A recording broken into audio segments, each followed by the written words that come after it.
Good morning to everyone.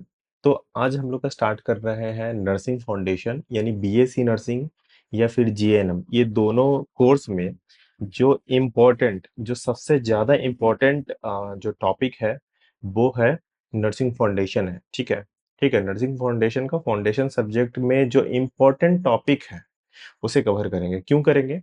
क्योंकि ये topic पढ़ने के बाद आपका सीएचओ, आपका स्टाफ नर्स और आपका नर्सिंग ट्यूटर ये तीनों कवर होगा। तो ये सीरीज काफी लंबा चलेगा, शायद 150, 200, 300 ऐसे छोटे छोटे टॉपिक। तो मेरा आप सभी से एक छोटा सा रिक्वेस्ट होगा कि जब भी ये 5 मिनट, 10 मिनट, 15 मिनट्स का जो भी वीडियो देखते हो, एक कॉपी वाइज में क्या करना कि नोट्स को बनाते चलना। एक तो हो गया कि हैंड रिटेन नोट्स होना चाहिए, और दूसरा आपको क्या करना है, आपको रिवीजन करना है। और इसमें हम लोग फिर जो इम्पोर्टेंट क्वेश्चन सीरीज होगा उसे भी कवर करेंगे। तो आज का जो हमारा टॉपिक होगा वो होगा नर्सिंग फाउंडेशन के अंदर फार्मेकोकाइनेटिक्स और फार्मेकोडायनेमिक्स।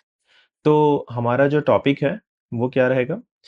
फार्मेकोकाइनेटिक्स है। ठीक है, तो फार्मेकोकाइनेटिक्स वर्सेस फार्मेकोडायनेमिक्स क्या होता है इसे समझते हैं। ठीक है, तो फार्मेकोकाइनेटिक्स क्या होता है? डेफिनेशन की बात किया जाए तो बॉडी ड्रग के साथ क्या करती है, यानी दवा शरीर में जाकर क्या क्या प्रोसेस से गुजरती है, इसे हम क्या कहते हैं? फार्मेकोकाइनेटिक्स। अब हम क्या करेंगे कि यहाँ पे हम एक एग्जांपल से समझेंगे। ठीक है, जैसे कि अच्छा, इसमें फार्मेकोकाइनेटिक्स में एक शॉर्ट ट्रिक है, उसे याद रखना है। वो है आदमी, ADME। पहला जो होता है ए का मतलब क्या होता है? एब्जॉर्प्शन, यानी दवा खून में जाती है। ये एक टैबलेट है, ये एक पीसीएम का टैबलेट है, पैरासिटामोल का टैबलेट है।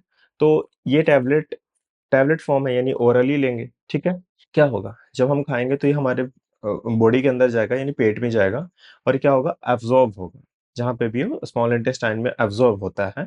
ठीक है, तो एब्जॉर्ब होने के बाद क्या होगा? ये हमारा बॉडी एब्जॉर्ब होने के बाद क्या होगा? वो ब्लड में जाएगा, यानी दवा खून में जाती है।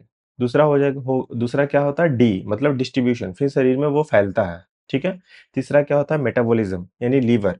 तो फैलने के बाद क्या होता है? लीवर के पास जाकर के मेटाबॉलिज्म होता है, यानी लीवर में क्या होता है? टूटती है। और चार हो गया इन एक्सक्रीशन, यानी बॉडी से बाहर होना। अब बॉडी से बाहर कैसे होगा? एक तो हो गया यूरिन के थ्रू, दूसरा स्टूल के थ्रू, तीसरा क्या होगा? पसीना के थ्रू। तो इसे हम क्या कहेंगे? फार्मेकोकाइनेटिक्स। तो ये टर्म याद रखना है, ADME। अब हम देखेंगे फार्मेकोडायनेमिक्स। डेफिनेशन क्या कहता है? ड्रग बॉडी के साथ क्या करती है, यानी दवा शरीर पर क्या इफेक्ट डालती है, उसे हम क्या कहते हैं? फार्मेकोडायनेमिक्स। अब एक एग्जांपल से समझो, जो अभी हम बोले थे। ठीक है, पैरासीटामोल का है कि पैरासीटामोल का फंक्शन क्या है। वैसा मरीज जिसे बुखार लगा हो उसे हम पीसीएम देते हैं, यानी पैरासीटामोल देते हैं। और पेन की कंडीशन में, दर्द की कंडीशन में भी देते हैं। ठीक है, तो फार्मेकोडायनेमिक्स में क्या होता है कि इफेक्ट, हर दवा का एक इफेक्ट होता है ना, एक इम्पैक्ट पड़ता है। ठीक है, अब कोई एसाइक्लोफेनेक यूज कर रहा है तो वो दर्द के लिए है।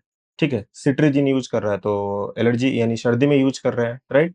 तो हर दवा क्या करता है? एक इम्पैक्ट, एक इफेक्ट डालता है, उसको हम क्या कहते हैं? फार्मेकोडायनेमिक्स कहते हैं। ठीक है, इसे याद रखने के लिए क्या होगा कि काइनेटिक्स का मतलब क्या हो जाता है? मूवमेंट होता है बॉडी के। जैसे आप कोई दवा खाए हो, ठीक है, दवा खा लिए तो शरीर के अंदर मूवमेंट होगा, उसे हम काइनेटिक्स कहते हैं। डायनेमिक्स का मतलब होता है एक्शन लेना, मतलब कोई पर्पस होगा ना किसी दवा को खाने के लिए, तो एक्शन।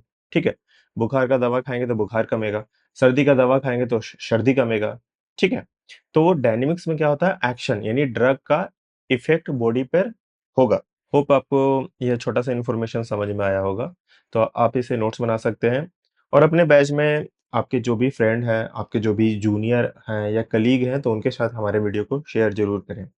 तो आज से हम लोग कंटिन्यू इस तरह का सीरीज को कंटिन्यू करेंगे। That's all, thank you.